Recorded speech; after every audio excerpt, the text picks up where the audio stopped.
Okay, ladies and gents, we're about to get started.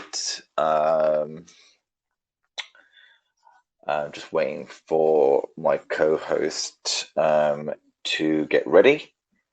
Hopefully, we will be getting started in the next couple of minutes. It's our first time not using this application, but our first time kind of doing a structured, so to speak, podcast. So please do bear with us. If you guys do have any questions, you are always more than welcome to ask us any questions. There are going to be a couple of things that we're going to cover today. And if you're listening through YouTube, what I intend to do is I intend to put the timestamps in the description. So you can just skip to whichever part is more of interest to you, or listen to all of it. Really, it's up to you. The reason why we picked out some of these topics today is because of the situation that we're currently in with COVID. So in terms of just topic-wise, and also things that have been of particular interest to me in the last couple of weeks/months. So yeah, like I said, what we're going to be covering is some mental health stuff, a mixed batch of stuff, really. That's why I'm going to be putting down the timestamps. I hope you guys are all well. I hope you have found a way over the last couple of weeks/months to maintain some level of a healthy state of mind. Obviously, it's not the easiest thing to do at the moment, but obviously it's important. We obviously, I don't know exactly where you guys are at the moment, but here in the UK, we are in full lockdown, and it's putting quite a strain on many people. Not alone in regards to physical health that can be caused by coronavirus, but obviously also due to mental health that can be caused through things like not being able to socialize properly, not being able to be around colleagues. Yeah, it's definitely a trying time.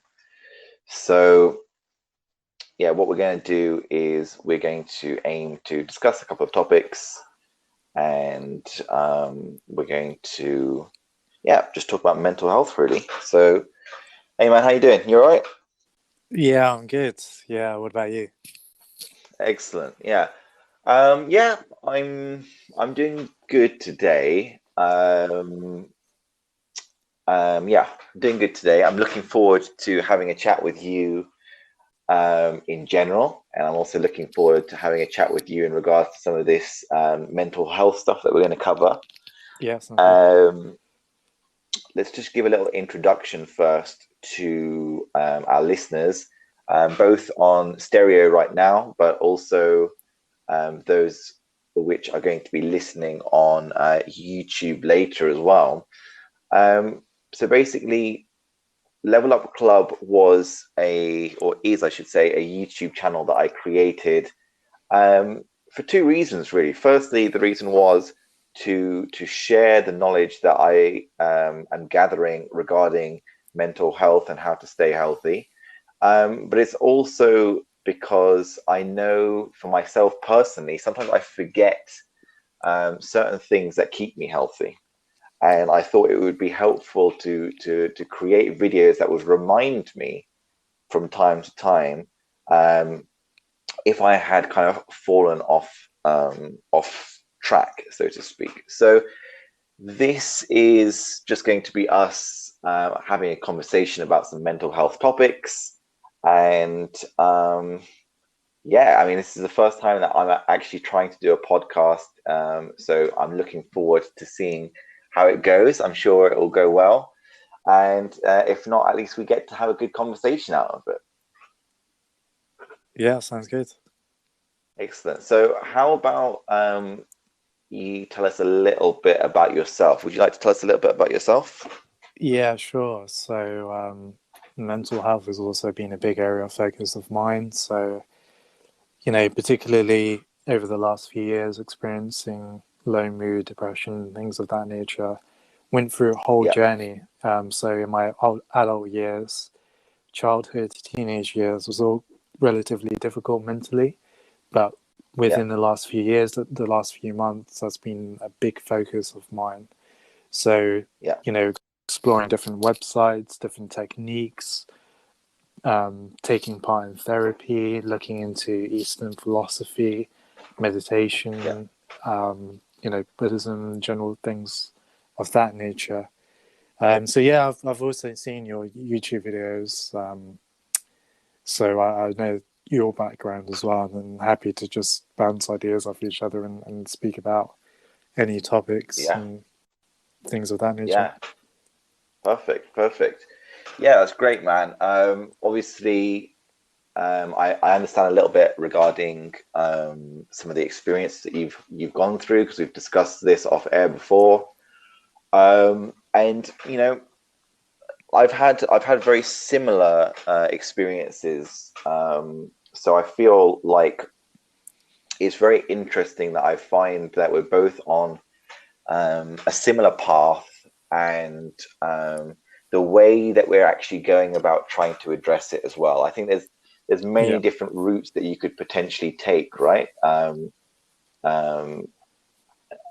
and I think this spiritual slash, um, I think you've mentioned positive psychology before as well. yeah, I think this sort of an approach is a long-term solution, if you know what I mean. Um, so that's great. Yeah. So me personally, if you haven't watched my videos before, you can check out the videos on YouTube. The channel is called Level Up Club, and so my background is I studied psychology at university. I then decided to go traveling, and I was teaching English as a foreign language to fund that. And although I was able to live quite an interesting life, I felt like there was definitely something that I hadn't really addressed, and that was my mental health, and that's kind of what has it was the seed that has now kind of started to blossom into a flower in regards to my mental health journey. So yeah, it's a pleasure to be here with you guys. Let's just have a quick listen to this voice note. Hi there, wake up today and spiritual. Yes, I can relate very well to this topic without going into detail, but my experience led me to take up mental health. So I'm a mental health support worker, and the reason why I did that is that when people are crying out or need to talk, I like to be that person who will have empathy, who will listen and help them the best way I can. And it's good that you've brought this to the platform, because in the climate that we're living in, we're going to hear a lot more of people not being well. Yeah, excellent. Thank you very much for sending in that voice note. It's really good that those that there are people out there, just like she has mentioned with her job, that are actively trying to help people who are having problems with their mental health. There is definitely a lot that can be said for um, how serious mental health is taken, yeah, and there's a lot of room for improvement in terms of how even the UK deals with mental health, let alone other countries. I mean, I was in the UAE for a couple of years, and their approach to mental health was if you're not feeling good, well, feel good. Yeah, absolutely. It was, it was as simple as that. So it's great to have someone who's actively involved with mental health on a professional level on our chat today. Thank you very much for joining us. And it'll be really great to hear your insights as well from the conversations that we have. Yeah, and just to echo on that voice note and what you just said there, I definitely can agree that I think about 5 or 10 years plus ago, it wasn't really like an important area. I think people would just brush it off as saying, feel better for yourself or stop feeling sorry for yourself. But only in the recent years, it's become an area of focus, it feels, and there's more techniques. There's more out there that people can get involved with, and there's more scientifically proven stuff as well. So I think if we're looking 10 years plus ago, then absolutely, I think the main advice was basically feel better for yourself or stop feeling sorry for yourself. So it's come a long way since then. Yeah, definitely. And I find it interesting as well because, the UAE are really trying to position themselves as, a country that has like the future in mind. And it really is super important. Like, I think, billions upon billions upon billions of pounds are wasted every year because not enough adequate mental health support is provided to employees. Yes. And that's a serious problem. It's a serious problem. It's something that needs to get addressed, not just on a moral level, but also on an economic level, especially what the situation we're in right now with the coronavirus. People are going to be stressed. People are going to having problems with their jobs and stuff. This is especially when mental health needs to come to the forefront, and the work that professionals are doing, the conversations that we're having as well. I think this is all part of helping make the global society a healthier society. Sure, and I think it's important and interesting to note that one of the leading causes for death for people before the age of 30 is actually suicide. I think it might even be number one. If it's not number one, it's definitely up there. So it is a big area and a big focus that people are recognizing that. Yeah, And very of course, interesting point that you made of there. course, suicide most of the time is linked to mental health, low mood, depression, post-traumatic disorder and things like that. Yeah, very good point you made there. Very good point. And just coming back to what you said, spiritual. Years ago, you felt low, your moods were low, etc. I've felt that way since I was a child. So I've grown up with depression, and you could say it's clinical. It runs in the family.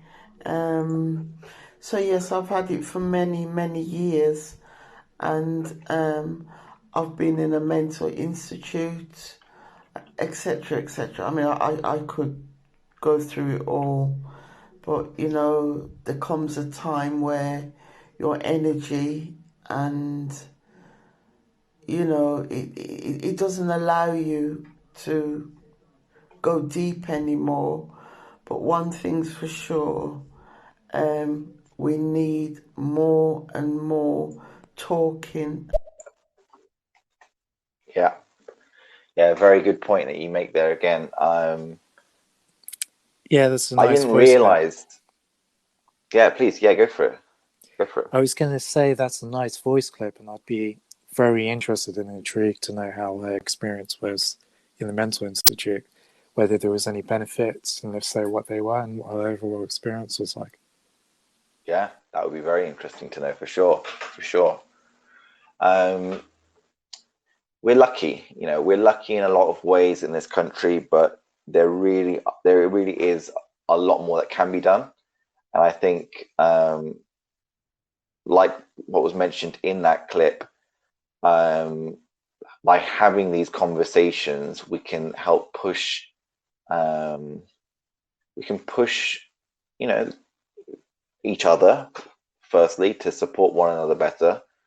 But we can also push for greater support for the wider community as well. In my mind, it would be an amazing day when, you know, anyone on this planet, whenever they feel that they need mental health support, has it accessible to them. You know, smartphones have become, you know, they've become globally used, right? And if they can also have access to mental health support when they need it at that very moment, because that's what it is at the end of the day. It's when you need it. Now, if you need mental health support right now, but you call your healthcare specialist or you call your doctors, whatever, and they won't see you for another 2 weeks, 3 weeks, or they'll have a little chat with you, but it lasts for like 15 minutes. You know, there definitely does need to be some improvements in regards to the options available to those having problems with mental health. And I also think that it needs to be kind of part of the curriculum, the educational curriculum, in regards to how to manage one's own mental health, both as a child, as a teenager, and then as an adult. Yes, at the time it was, one for saying it, a lifesaver. It saved my life many a times. It kept me stable. And today I'm okay now.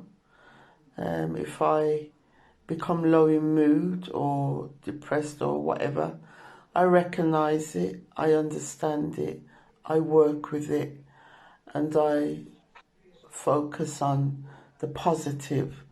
And the positive for me is to be there for anyone who needs that support. Yeah,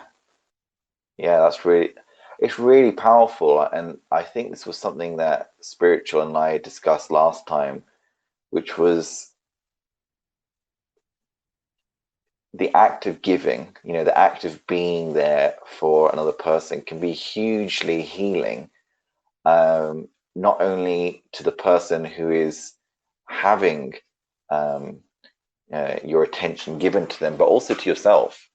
And obviously, focusing on the positives is always important. Absolutely.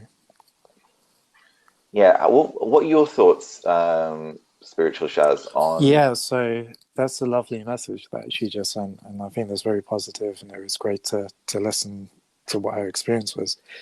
Should we listen to this next one just in case I continue? Yeah, sure, go for it. What they do say, if you're having a crisis, you can go straight to A&E and help will be provided there. So I guess that's a good thing. It was never like that before, but it's good to know that you can get help almost immediately. Wow. Okay, that's really good. I didn't actually know that that was available in the UK, so that's really good news. Yeah, neither did I. That's pretty useful to know. That's excellent. Yeah, I mean, me personally, I found it difficult to even talk to someone, to anyone really, about mental health problems that I've been dealing with. It only took until very recently where I felt comfortable enough to start discussing these things. And I feel that, you know, we've moved into a space now, or a time, an era, I guess you can call it, where we're more, we're on our phones more, we're speaking less. It's funny that we're on this application right now speaking, but you know, the use of social media and stuff is definitely cut down the amount of actual verbal communication going on. And I think it's kind of, it's concerning to a certain extent, but I also think that it's great to know that A&E is there for people who are having who are really, really in need at that moment, and are in a situation where they feel like they need to get that help. But I also think that there are going to be many people who are in that situation who still won't go to A&E, because the thought of that further triggers their anxiety and further adds to their issue. So it's great that that option is there, but I also feel like we need to have. I would like people who are suffering to feel like they have multiple things to choose from, and it's very clearly laid out for them what the pros and the cons are for each one. I don't know what your thoughts are on that, Spiritualshaz. Yeah, I agree with that. I think there are some other options as well, such as, there's a lot of mental health telephone call lines that you can call. So if you're feeling particularly lonely, or, there's something in particular that's happened. So, for example, maybe a certain addiction, there's a lot of helplines that you can call, and they'd be able to help you. Are you talking about like, okay, so like similar to like Samaritans and stuff like that, yeah. Is that right? But picking up on what you said about clearly listening at the positives and negatives, I also agree with that, because I think things such as, if you go to your GP and you tell them about low mood and depression, they might speak to you about antidepressants, and they don't always necessarily go into the negatives of what they might be.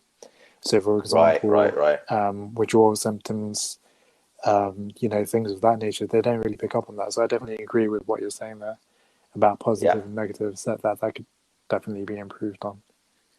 Yeah, excellent. Okay, so what we're going to do now is we're going to move on with the show. Guys, if you do have any questions, feel free to drop us a voice note. And also, if you're listening via YouTube, I think you're listening to the recording afterwards, feel free to write any questions that you may have in the comment box below, and we will try to get back to you as soon as we can regarding answers to that, or we will mention it in the next show and talk about it then. But yeah, feel free to have a chat with us at any time, guys. The first thing that I wanted to discuss with you, Spiritualshaz, is about phone addiction. Okay, so we're going to get to that voice note in a bit, but we're just going to have a little discussion first about phone addiction. Now, obviously, phone addiction has become more of an issue because of the circumstances that we're in during lockdown, and of course, it serves a purpose using a smartphone. There's many benefits that you can get from that, but it obviously has added to issues regarding phone addiction. And when I'm talking about phone addiction, I'm really what I'm really talking about is social media addiction, because generally speaking, that is what is being accessed the majority of the time while on your phone. I've had problems with social media addiction, that's for sure. And I'll be honest with you, I'm still having a little bit of a problem with phone addiction, because at times I convince myself that, well, there's nothing else to do. But really, there are things that I can be doing. I could be, for example, reading a book, which I'm starting to do more of now. I could be exercising, which I'm starting to do more of now. But I think I'm kind of convincing myself that there's nothing else to do. What's your take on phone addiction, especially during lockdown at the moment? Yeah, so I agree with what you said. First and foremost, I think one of the traps with social media in general is people become glued to the phone. So it's the first thing they check when they wake up, it's the last thing they check when they go to sleep. I think the worst aspect of it is kind of the unconscious comparing that's going on. So, for example, you might watch, a story on Facebook or Instagram. You see that someone, supposedly it's supposed to be locked down in the UK, but you see someone's, maybe breaking the rules and meeting up with people, and you see that, and that makes you feel a bit upset. It makes you feel maybe perhaps a bit lonely. On the other side of that as well, you have people that are working out loads, and maybe a lot of the social media influencers, so to speak, are actually on, maybe performance enhancing drugs, that creates unrealistic expectations, and you're unconsciously comparing yourself to other people. So in some aspects, it can be quite bad for you. And what I've done recently is I just turned off my phone for a couple of days, and I thought, there's like literally no reason to use my phone at the moment, because there can't be an emergency because of lockdown. We're inside most of the time, right? If I'm going to go for a walk, I'm going to wear my watch so I know what time it is. And that break is very refreshing. It's a great mental break because you're not constantly comparing yourself to other people, right? And also to what you were saying, it gives you a lot more free time, opens up to do things that you want to do. So, for example, indulging in any hobbies you might have, reading a book, doing some drawing, playing an instrument, doing a home workout. It frees up a lot of time. And I think one of the traps that people get into is seeing what other people are getting up to rather than just focusing on yourself. And in some aspects, like I've mentioned the example of performance enhancing drugs, maybe you don't know they're on it. Sometimes they are. It creates unrealistic expectations. So you see someone with a six-pack, huge muscles, carrying a lot of weight in the gym, that will automatically make you feel a bit worse. Yeah, I think that's a really good point that you make. I think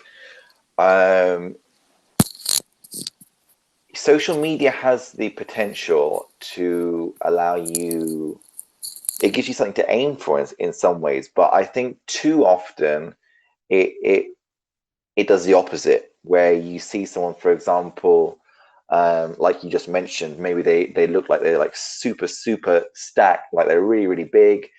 They are, super muscly. They've got their six-pack on. They're lifting crazy amounts of weight.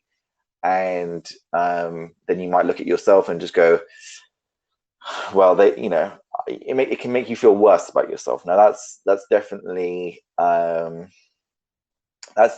of the negatives with social media, and it's affecting people on so many different levels. And what I mean by that is, be more specific, is the demographics, right? It's not just affecting us as adults, it's also affecting adolescents, it's also affecting children, because they are getting access to these platforms. Now, no matter how you want to say, oh, they shouldn't be on this, they shouldn't be on that, well, they're still getting access to it. The vast majority of them are still getting access to it, right? And I don't feel enough is being done in regards to safeguarding, to ensure that they aren't getting access to it. And it's just become part of society now, right? It's just become part of society to have an Insta, for the older generation to have Facebook. And how do we access that most of the time? Most of the time we're accessing that through our phones. What I found really interesting recently is that how tired I was getting through just using a mobile phone. I was so surprised by the fact that I felt like I had more energy after I went for a run than after using my mobile phone for the same amount of time. Whereas one, I'm not even moving, and the other one, I'm shifting my body for 2K, 3K, and I come back feeling more energized. And I was thinking to myself, wait, how is that possible? How am I feeling more drained through using this device than actually shifting my body, which is clearly using more energy? I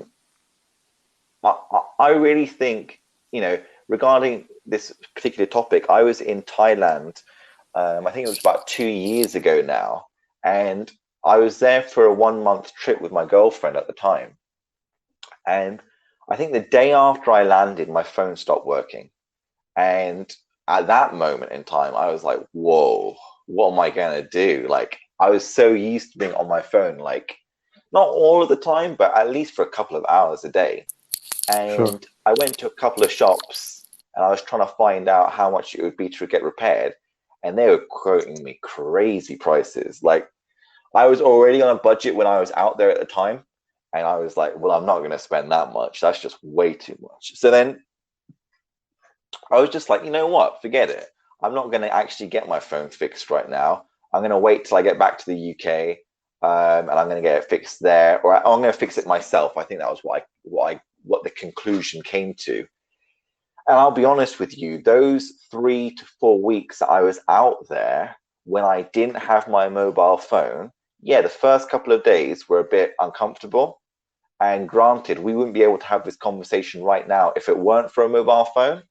But I felt so much better for it. I felt so much better for it. And I honestly didn't feel like I was missing out on much. My girlfriend at the time was using her, I think she bought a DSLR actually. So she brought her camera with her. Yeah. I was more aware of the things around me. I was more engaged in conversations with people.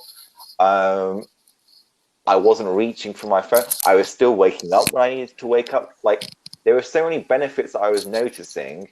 And yet, when I came back to the UK, when I did get my phone fixed and I did get back on my phone, that addiction just came back. And it was like, it didn't take long at all for me to be hooked to it again, back on Facebook, back on, I think I was on Insta at the time. Sure. There are so many benefits to smartphones and computers and the internet, but there really is a dark side to it. And I'm concerned, especially now because of lockdown and because of the COVID situation, of the impact that it's having on people. Yes, I agree that COVID is dangerous, but I'm not sure. We are taking it seriously. We are taking the mental health aspect of this thing seriously, but seriously enough, I'm not confident. I wouldn't be able to confidently say that was the case right now. Let's just have a little listen to these voice notes and then we'll get back to this. And like you said, wake up. You said there's more in giving. So when you give or when you listen or when you help, it's like you're helping yourself to heal. So, I truly believe that kindness and empathy and understanding is the key to helping those who are mentally unwell. Yeah, Sounds good. definitely. That's a huge part of it for sure. There was a brilliant quote I read from a celebrity once who said that they didn't use social media because it was like doing everything and doing nothing at the same time. So essentially they felt that they were using all their brain power, processing all the information that was coming in, and they were getting absolutely exhausted even though they were just sitting there and actually not experiencing anything themselves. So I thought that's a really interesting point that you made about getting tired just while scrolling. Yeah, Ravi Music UK, thank you for being part of the show, and it's a great point that you make. Spiritualshaz, how have you found the effects of using social media on your mobile device? So I think one really cool exercise, and something that you were mentioning about when you were in Thailand and your phone broke, is I would almost challenge the listeners to, next time they're on holiday, perhaps going to a touristy area or like a significant area without their phone. So what that would force them to do is, essentially, when you see something cool, unfortunately, social media has kind of made us addicted to taking pictures of it and sharing, making a video and just kind of showing everyone to almost show off. But I think if you go without your phone, that actually forces you to be in the moment and actually experience what is in front of you. So I think people get caught up with taking pictures of the foods, making videos of certain things. It's actually taking away from the actual experience itself. And I feel, to be honest, a lot of people on Instagram just travel just for the cool videos, just the cool pictures, rather than the experience itself. So I could definitely relate to that. And I also definitely relate to what our man Ravi just said in that voice clip. So thanks for sharing that. Definitely do think it's mentally exhausting. And I do think social media is bad for our attention span as well, because there's spikes of dopamine with different stories, different things that we're viewing. So when we go back to work, when we go back to reading that book, when we go back to more mundane tasks, it's harder to do because it's almost like you know, a crack addict where they can't really concentrate because there's too much dopamine and there's too much stimulation going on. So moderation is key. Is definitely what I would say. Yeah, definitely. I mean, I'm not going to say that I've only had negative experiences through using social media. I definitely find it motivational as well, actually. I think it very much depends on how you're using social media. But you can just so easily fall into these traps. And that's the concerning part for me, really. I do like seeing certain things on social media because it motivates me. It's kind of like, cool. Well, that's why I'm working towards this, because then I'm going to be able to do that. And I also like, you know, certain quotes and stuff that people post. But yeah, there is definitely a toxic part to it. I think following on from your challenge, Spiritualshaz, where you said about going on holiday and leaving your phone behind, I think given that we're all in lockdown, another challenge could be, you know, where people at home are at home with their partners, could they not try something where, you know, they set a time in the evening where they're going to put down their phones, and the first person to pick up their phone that evening is going to pay for the next takeaway or something like that. Yeah, sounds like a good challenge. Yeah, I like that.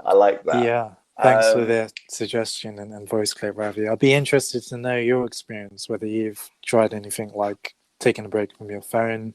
If so, what kind of impacts does that have on you? Please feel free to share. Yeah, excellent. And for anyone who wasn't able to hear that, it sounds like Ravi is either in the car or I'm not sure where he's at right now. But sounds like he might be going for a walk. Well, yeah, could be going for a walk. Exactly, getting his exercise in. One of the things that Ravi mentioned was, you know, with your partner, just, you know, having a designated time in the evening where you're not using your mobile devices. Who knows what you're doing? You might be playing a game together. You might be doing a jigsaw. You might just be having a conversation. You know. Heaven forbid we can have conversations still. And then the first person to pick up their phone would have to kind of either pay for the next takeaway or something like that. It's a great idea. It's a good idea. Yeah, love it. Yeah, I find Facebook quite dangerous. It's sort of scroll. Before you know it, you know, 3 hours have passed by. And all you've done is got angry at people's comments and just things that people say, and then gone back at them with something stupid, and before you know it, you're trolling. Like, yeah. Yeah, that's fair. Yeah. They I mean, the thing is, they know exactly what they're doing. They hire specialists, addiction specialists for these sorts of applications. Why? Because they want to keep you on there for as long as possible. Why? Because the longer that you're on there, the more adverts they can push your way. Why? Because the more adverts they can push your way, the more money that they can make out of it through the advertisers. Just like the saying that is now becoming an age-old saying is, you know, if you're not paying for it, that means you are the product, and that is very clearly evident with websites such as Facebook, for sure. You know, I have taken a break from my phone. I think the trouble I have is that I always leave it too late. So I leave it until I'm already completely exhausted and really annoyed with social media until I do it. And I think what I need to get better at doing is seeing when that's going to happen in the future and putting down my phone before it happens and taking a bit of a break. I think the trouble for me is that one of the things that I do, hence the username, is that I'm a musician. And you kind of need social media to kind of market yourself and put yourself out there. So it's a bit difficult to take breaks sometimes, but I've learnt that it's very much a necessity. Yeah, it's a very good point. Relate to a lot. Yeah, one of my friends, look, musicians as a whole have been hit pretty hard. Have been hit pretty hard by this situation, right? can't do gigs, can't get together for jamming sessions. It's tough for sure. And he made the same point. He uses Facebook to sort out his gigs. He uses Facebook to communicate with other musicians so that they can kind of organize stuff together. But he's also very, very aware of the negative effects that social media has on him. And, a lot of it comes down to self-discipline. And it's something that that's not easy to develop. And it's something that can very easily be destroyed. I think for a lot of us, we just haven't trained that muscle. I really do believe that it's a muscle that we need to train. And I've noticed, at least within myself, that, over time, by doing it in baby steps, it definitely has strengthened. But it is something that does require work. And Ravi, you make a great point. Social media, I don't want to make it sound like it is super evil and it's just negative. It obviously is not. But when it is left unleashed and not being controlled, then it can become an issue. So it sounds like you're definitely getting a much better grip on it. However, ironically, I guarantee that takeaway is paid for and ordered on a phone. That's a very good point. And a funny point. Yeah. Oh, I like that.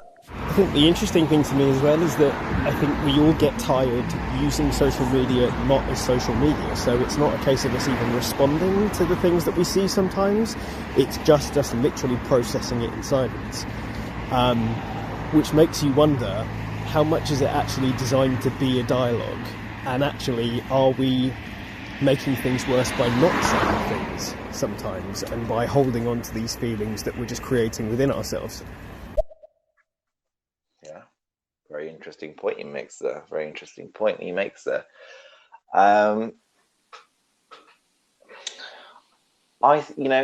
It's kind of related to something that we've discussed previously on was it? I don't think it was like another channel or if it was off air, but when we were talking about like meditation and the benefits that can have, I think what Ravi's mentioning there in terms of like holding on to emotions and stuff. Did you feel, because I know that you're getting quite into your meditation, do you feel like some of those things that you hold on to are helped through meditation? So yeah, sure. I think one of the things to note is everything comes in waves. So emotions, feelings, thoughts, they come and they go. So it's just to kind of sit with the emotion, the feeling, the thought. And naturally what you'll see after a certain period of doing that is it will kind of just disappear and just kind of flow like a wave. These things, they come and go. So a lot of what meditation teaches us is to sit with certain emotions, deal with certain things that arise in our practice, and it's just being okay with that. So yeah, I think it comes quite nicely on the topic of phone addiction, actually, because meditation teaches us that when we're away from our phone and we have that impulse to pick up our phone, check Instagram, check Facebook, see what X, Y, and Z is doing, is to perhaps just let that emotion, let that feeling be there for a little while. And then what you'll find is no feeling, no emotion is going to last forever. So you sit with it, you be with it, and eventually it will kind of just pass as a wave. And then you won't have that feeling. So it's quite interesting because, I've done a lot of research into addictions as well. And most people think that, if they're an alcoholic or they're a drug user, that feeling is with them the whole day. But if they took a closer look, what it is actually at certain parts in the day. It feels like it's with them the whole day, but it's just at certain parts of the whole day. So meditation, present work, mindfulness, all of these things kind of just help us realize and pay attention to the bigger picture and just noticing things come and go in waves. Yeah, Excellent, excellent. Okay, cool. So what we're going to do now is we're going to move on to our next topic. If you do have any questions, feel free to obviously chime in or drop them into the comment box below if you're on YouTube. And also, if you are on YouTube, I would like to know, how long have you gone without your phone for? So like, obviously I mentioned earlier, I went around about a month without my phone when I was in Thailand. Spiritualshaz, how long have you gone without your mobile for? Yeah, that's really interesting. I didn't know it was a month for you, so that's really great. That's a long time. So for me, it's been a few days. So I definitely like to extend that, having been more experience and experimentation with a longer period, so a few days, few weeks, etc. You know, even up to a month. Especially during these times, it's really not that necessary. Yeah, exactly. And I think one of the things that allowed me to do it in, well, one thing is I didn't have the option to get it fixed. I didn't have that kind of money on me at the time. So that helped because it just completely takes away the option. And I think another thing that helped as well was that I was on vacation, right? So I was on holiday. There were so many new things around me. There was so much like new flavors, new smells, new food, all sorts of things. So that definitely helped. But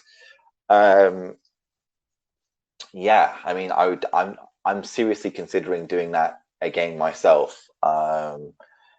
Aside from obviously doing these shows, what other kind of things would I be using my phone for nowadays? Really, nothing that I couldn't use a computer for, basically. So yeah, I'm definitely interested in doing that challenge as well, potentially. So yeah, so listeners, we'd love to know from you guys, you know, how long have you gone without your phone for, and would you, for example, consider going without your phone for a couple of days? Maybe that's a little level up challenge for you.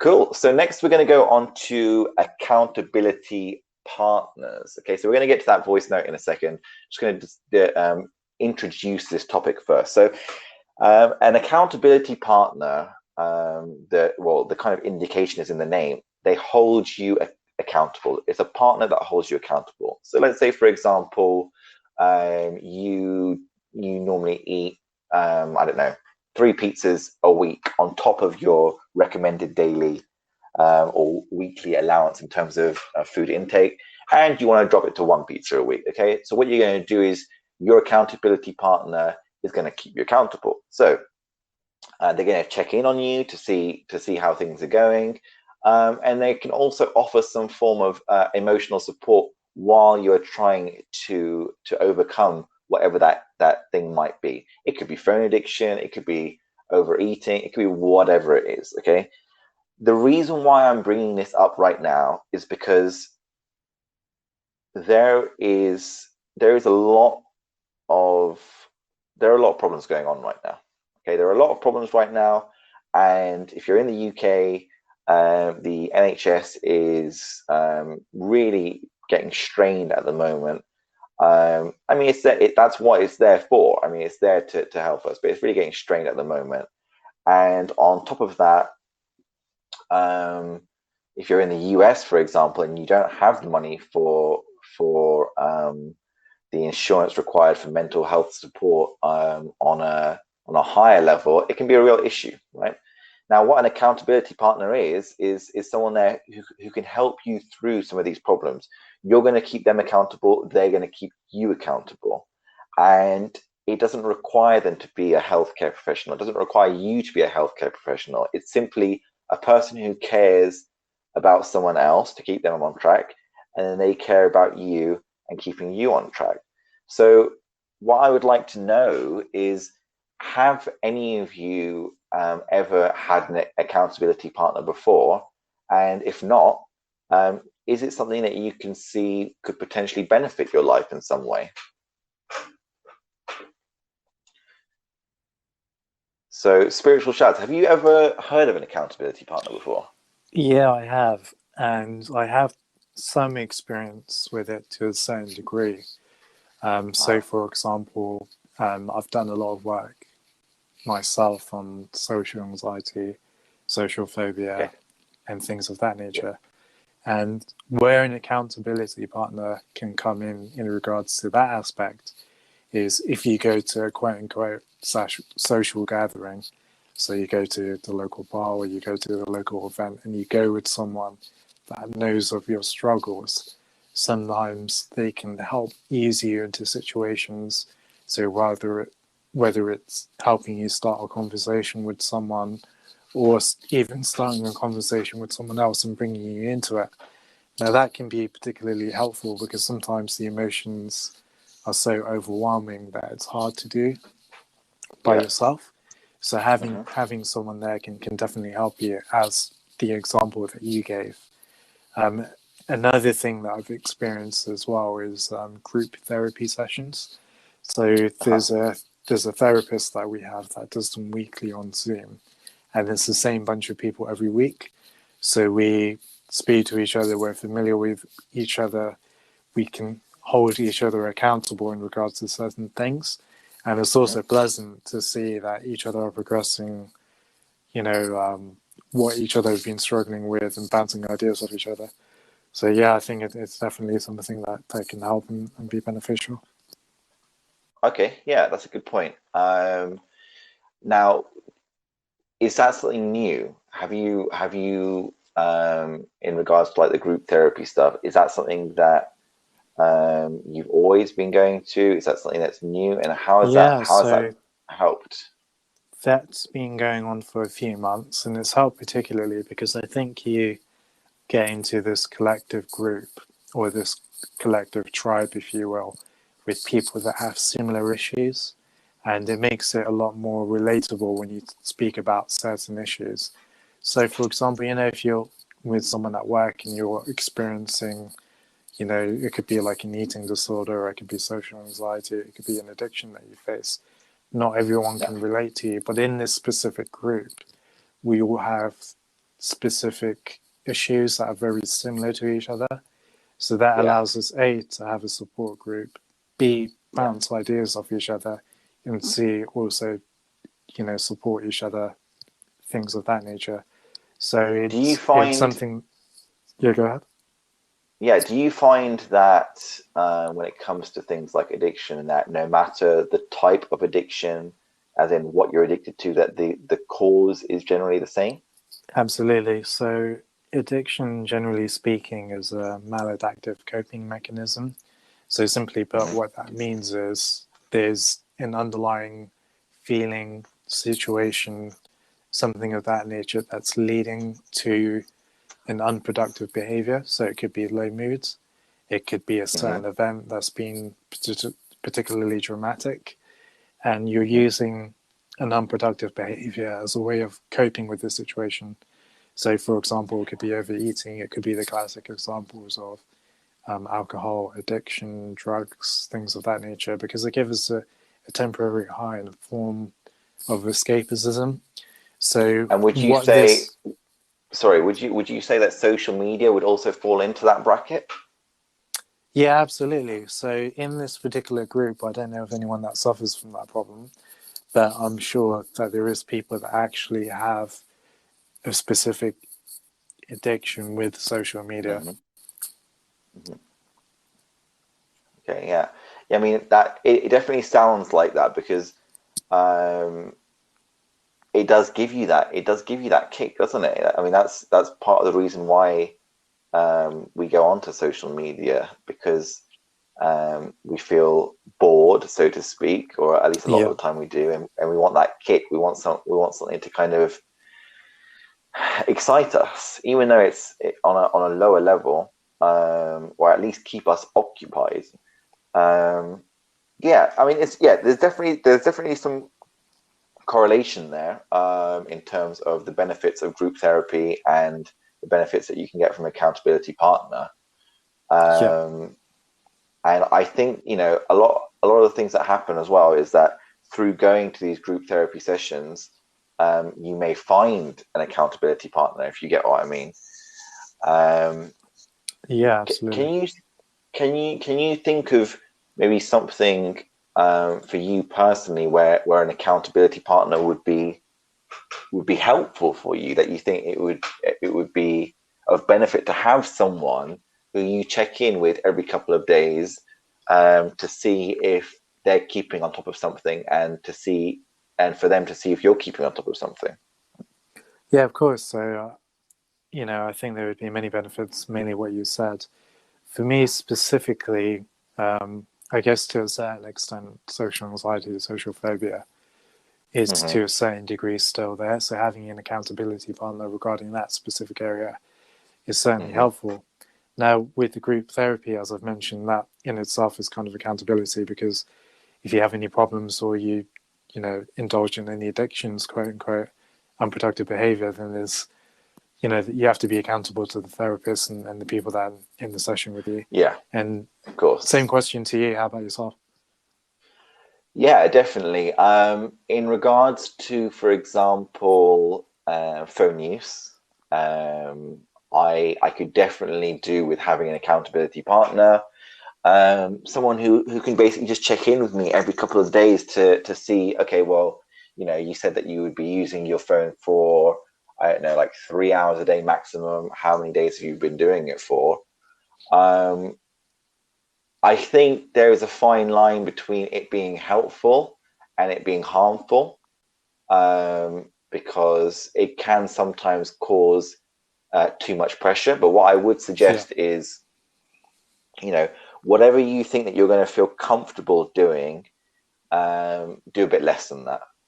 And I know for a lot of people, they'll be like, what? Do a bit less than you're comfortable doing? Yeah, the reason why I say that is because consistency is far more important than just doing it amazingly for like 1 or 2 days and then never doing it again. And I've learned that through a lot of failures, is that, consistency really is what you need to get that kind of snowball effect rolling, right? So for me, for example, let's say I'm using my mobile phone for, I don't know, 7 hours a day, for example. Well, then, what I'm going to ask my accountability partner is, look, I want to be using my phone for 6 hours a day for the next week or 2 weeks. Can you just check in with me every day or two, just to see how many hours I have been using it for? Now, one of the things I would say as well is, being honest both with yourself and your accountability partner is essential. And it's also important to lay out with your accountability partner the fact that you're looking for this to be a healing process, not a damaging process. Okay, so if you aren't able to reach said goal for whatever reason, don't beat yourself up about it, okay? Or at least try not to. And if they haven't reached their goal for whatever, don't beat them up about it either. It's just a nice little, it keeps us on track basically. And if it doesn't for whatever reason, 1 week or another, the main goal is to keep trying. Keep trying, keep doing those baby steps, and then eventually it will turn into something much, much bigger. But yeah, honesty is really, really important with accountability partners. Yeah. Otherwise, what's the point, really? I think it's also really fascinating to think about how, as much as we are glued to our phones, there are so many people these days who hate actually using their phone as a phone. Yeah. That's a very good point. I think, did you ever used to use MSN Messenger back in the day? Yeah, back in the day, I remember it quite clearly. Yeah, so I've always been, or at least when I was younger, I was always a texter, because I would get anxious just even talking on a mobile phone. Same. Only now have I started to become more comfortable with that. And now that I've become more comfortable with that, everyone else is uncomfortable talking on the phone now. Yeah, it's ironic. Yeah, I think it's a very British thing as well to be uncomfortable talking on the phone. Oh, really? Okay. Yeah, Interesting point, actually. I think the really important thing to bear in mind about accountability partners too is that I think it's important for it to be a motivational tool, and not for someone to feel a bit of shame about. So let's just say if someone hasn't achieved their goal for a particular week, for example, I think it can all too easily be something where they can start to feel shamed and become demotivated as a result. So I think it's just an important issue to maybe think about. Yeah, very good point, Ravi. Just reiterating what I mentioned, and it's there. A lot of good intentions can go the wrong direction, and I think that's where, planning out with your accountability partner before you get started, how you will approach if things don't exactly go to plan, or how you will approach this, that, and the other, is important. And it should always be at the forefront of both partners' minds that it should be a healing relationship between the two of you, like I mentioned earlier. I think there's a point though where if goals consistently aren't met, I think there's a point in saying that it's okay if you're not ready at this point. Maybe it's not the right thing for now, but you can always come back to it at another point. Yeah, that's a very good point that he just made there. I've been like that before. I've been trying. What was it specifically? I've had problems before trying to get rid of habits, and I've thought that a more forceful approach would work better at times, and it had the opposite effect. And then I left it for a little bit. A couple of months later, I tried to get rid of the habit again, and it was so much easier. So sometimes it's just external factors can sometimes make building a healthy habit or getting rid of a unhealthy habit much harder or much easier, and sometimes it's just hitting it at the right time. So it's a very good point. You don't want to keep. That's one thing I noticed, especially with addiction, is you don't want to keep going at it,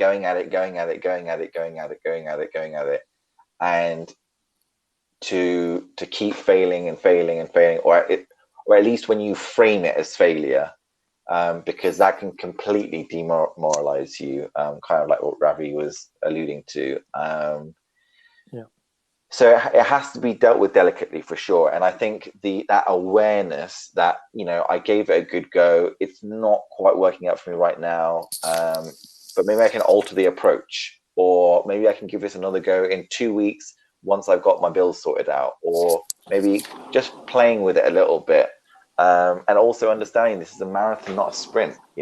Some of these habits that you're potentially trying to get rid of, you've strengthened over a long period of time, and although right now you may want to get rid of it, which is great, it's kind of like taking an axe to a really, really thick, strong tree, because you've given that tree all that nutrients, because you've given it that attention over the years, whether consciously or not.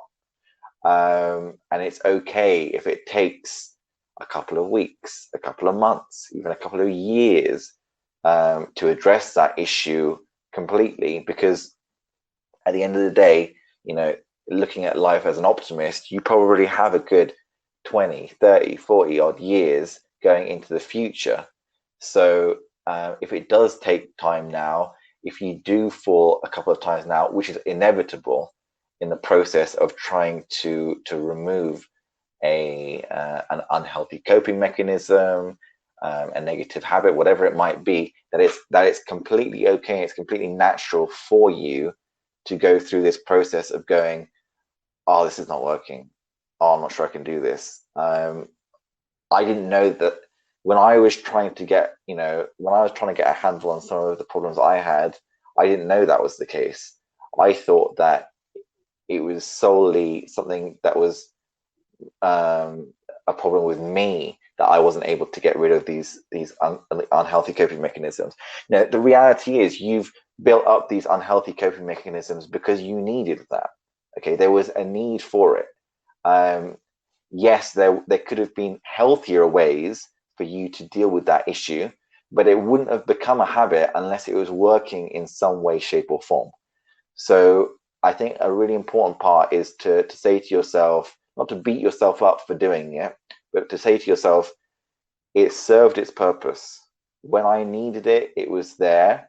It offered some level of soothing, and it was clearly working. Otherwise, I wouldn't have kept doing it.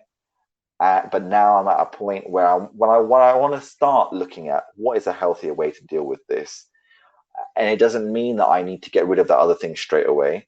But as long as I know within myself that I'm moving towards that healthier thing, yeah, maybe it doesn't mean, okay, I stopped drinking today, or I stopped smoking today, or whatever.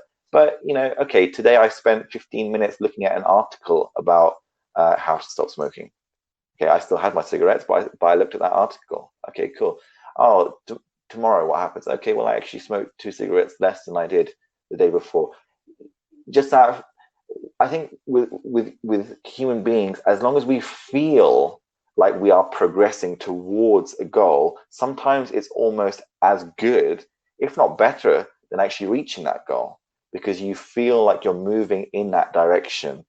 Don't feel like you only need to do it in a specific way to reach that goal. There are many different ways in which you can reach a goal, and sometimes it's more comfortable to read something than to do something, like in terms of something physical. Maybe sometimes it's more, it feels easier to do something physical than do something mental. Okay, just work with how you're feeling, but have that goal in mind of where you want to go, and understand that it's a marathon, not a sprint.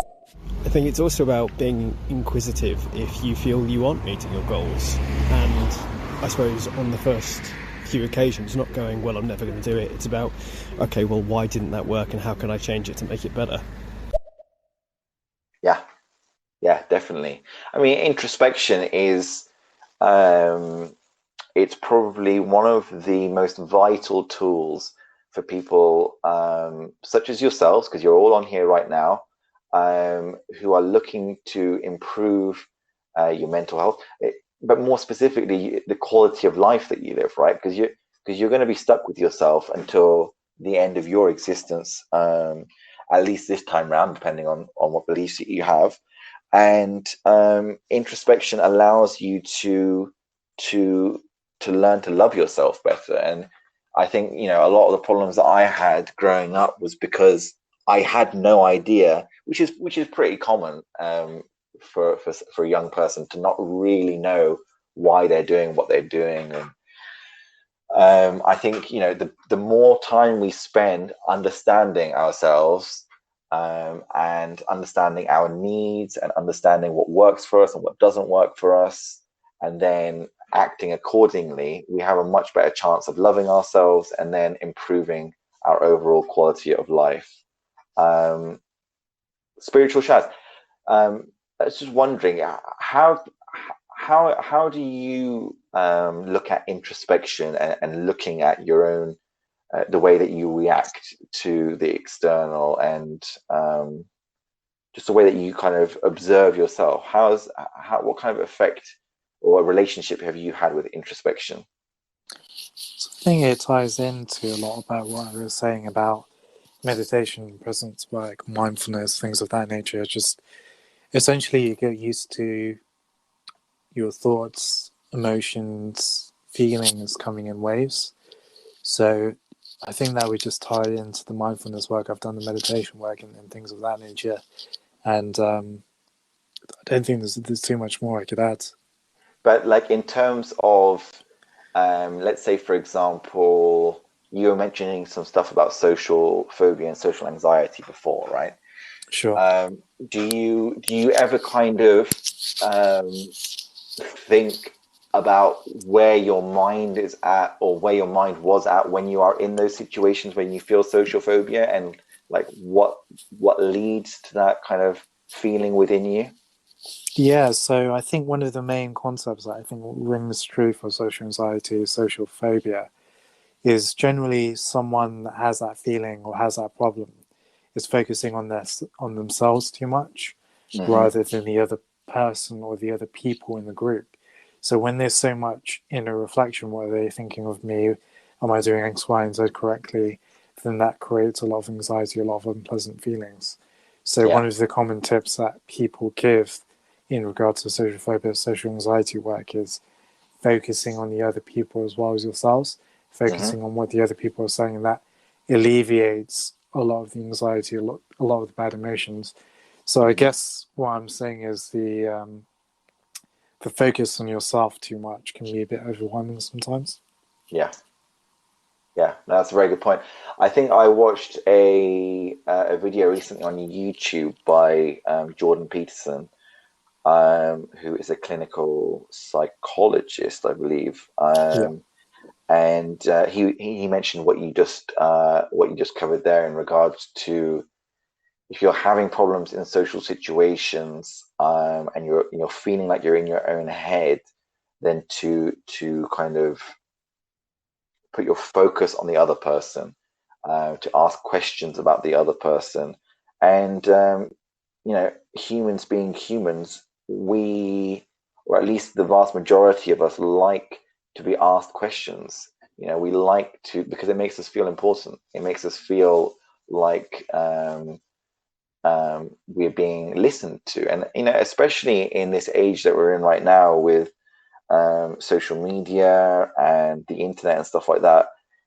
Now more than ever, people really have that hunger to be listened to, because attention is just, it's becoming so rare nowadays, because of instant gratification, because of so many different aspects of the modern world that we live in, at least in the West. So yeah, that's a really good point that you make. Shaz, I think that's a really interesting take on it. I think everything I've heard so far has positioned social anxiety and social phobia as being a problem with an external locus of control. So basically where people are way too concerned about what other people think of them, and then therefore become a bit phobic about being seen by other people in a certain light. Yeah, very good point. I think to a certain degree that is what I was saying. You're basically thinking about yourself too much, so it comes tied into what you said there about focusing on what other people are saying to you, and that alleviating and increasing some of the feelings that you're experiencing. So it's just this kind of feeling almost of just focusing on yourself too much. Am I saying X correctly? Should I say Y? Am I speaking in an engaging voice tone, for example? Would you say that there's a connection between that sort of a habit? Firstly, would you say that was a habit as well? Would you say it's a habit to focus on yourself rather than the people around you? Yeah, I think it is a habit. Situation? Yeah, absolutely. Yeah. It's a habit that needs to be broken. And do you think that there is a relation between that and, for example, depression? When you're thinking about negative thoughts about yourself or about your past? Yeah, absolutely. So I think to a certain degree, a lot of depression, not all depression, is almost selfish and self-centered, because you're thinking me, I. So I don't have this, I need that. Why does this always happen to me? And of course, that's not always a problem for everyone that experiences this, because there could be certain life events that happen that created this feeling, but a lot of it is self-centered. And I think that's going back to what we were saying at the very start of our conversation about having a positive impact on the community. So when you start thinking about the community, it could be something as trying to make other people feel better, or helping the old lady down the street with her groceries or something like that. That act of kindness stops you from being so self-centered and can definitely make you feel a lot better. So I know we've spoken about this a lot, is positive psychology. So positive psychology is a concept about three things. So the happy life, the pleasant life, and the meaningful life. So the meaningful life is basically, if you think about Mother Teresa, the positive impact on the community, things of that nature. So that's something that I've certainly been focusing on a lot recently. And the more that I've been doing that, the more that it's been helping my general mood. And the more it helps you become, you kind of realize sometimes you can be quite selfish and quite self-centered, always thinking about yourself. Like, I don't have a partner, or I don't have as many friends as I like, or I don't have as many friends as I like. All these things. Positive psychology, specifically having a positive impact to the community, helps you kind of transcend your own selfishness and your own desires. Yeah, that's an excellent point. That's an excellent point. I've, I definitely feel like I've developed a lot of these habits unconsciously. So just like you're talking about in regards to social situations, and in regards to depression as well. And I think more needs to be done in regards to talking about this and talking about them as habits. Of course, there is a biological and hereditary aspect to things like depression and things like anxiety. I'm not saying that it's completely to do with bad habits or unconsciously formed bad habits, but I do believe that we can at least have an impact on the level of damage it does to us through working on some of these habits. And like you said, to try to be more outward rather than inward in regards to how we process, social situations or how we interact in social situations. I really believe that we are one of the things that I've come to understand is that, I feel like I'm healing. I feel like I'm at my best when I'm giving. Sure. And if I'm not able to do that, if I'm so focused in on myself, then really a lot of negative things tend to happen in terms of my energy, in terms of my mood. Yes, there does need to be like a balancing act in regards to how much I'm able to give. Like I've definitely fallen into traps before where I've just given, and I just didn't have that energy or that whatever it is to give. But I definitely feel much better when I do give rather than not necessarily taking, but just being focused too much on myself. Okay, cool. So we're going to start wrapping up now, guys. It's been an absolute pleasure, and thank you very much for joining us today. We will hopefully be doing another one of these soon, and you'll be more than welcome to join us. I'm just going to listen to this one voice note now, and then we're going to wrap up. I think as well with social media, like you say, you leave all these comments and share things and like things, and then when you yourself look back at it, you realise like just what kind of a person you are. And if you're a nice person, that's fine, but if you're a dick and you suddenly realise I'm a dick and the world now knows it, like, yeah, bit shit. Yeah, I like it. Yeah. I mean, someone might say that's a positive thing, though. It might allow, maybe it's the mirror required for change.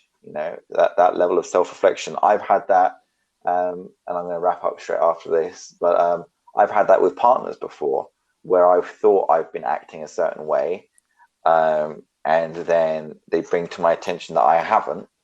And at that moment in time, you've got a choice. You're either going to address that thing, or you're just going to, stick your head in the sand and be like, no, that's, they're nuts. Initially, I thought that was the case until it came up a couple of times. And then I was like, okay, there's clearly something I need to work on here. And, I think that's all part of the journey of self-development, and we don't need to be perfect. We never will be perfect, and that's completely okay. I think it's more important to have a healthy relationship with yourself, and of course a healthy relationship with others as well. Yeah. Okay, guys, it's been an absolute pleasure. Spiritualshaz, thank you for joining me today. No worries. You've been an excellent co-host, and I'm hoping to do another one of these with you soon. Many more topics for us to cover. To the audience, thank you very much. Thank you very much for being involved. Thank you for listening. If you do have any questions, feel free to either ask them next time or jump onto YouTube and type in LevelUp Club. That is the channel that I run on YouTube. You'll get to see a lot of different videos as well that I've posted up regarding mental health on there, as well as an audio book by Anthony DeMello regarding mindfulness and how to become more aware and more present, which is really important in life in general, but especially right now because of the level of uncertainty that we're living in. So thank you very much for joining us, and we look forward to speaking to you guys again next time. So take care, guys. Sounds good. Bye, everyone. Take care, buddy. Bye-bye. See ya.